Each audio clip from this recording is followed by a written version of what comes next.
Sen gelince aklıma.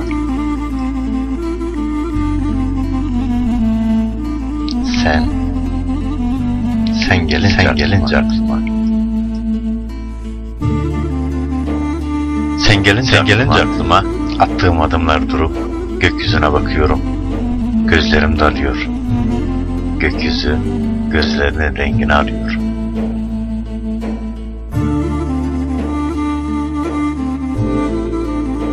Sen gelince aklıma.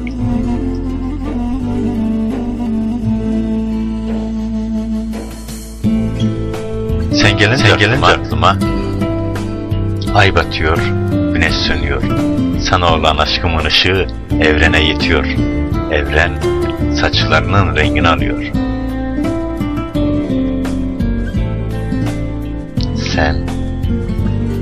Sen gelince aklıma. Sen gelince aklıma.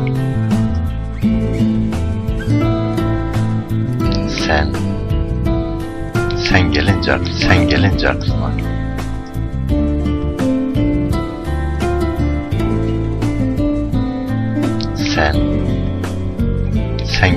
gelince aklıma.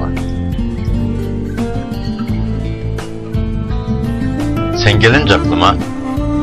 Seni seviyorum dediğin kısık sesin kulaklarımı okşuyor.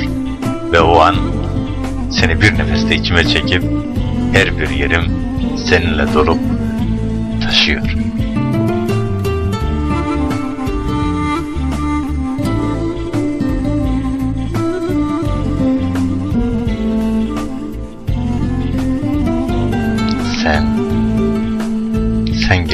Sen gelince aklıma.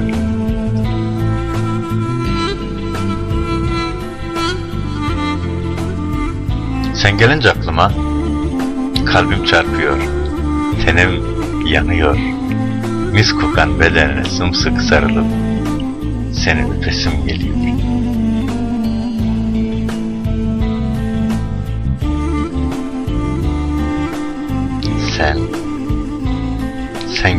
Sen gelince aklıma.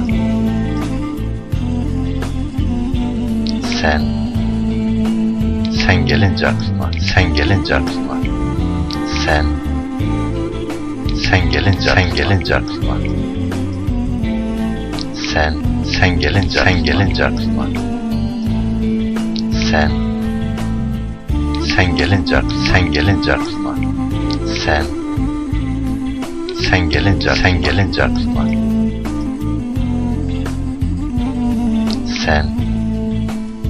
Sen gelince aklıma.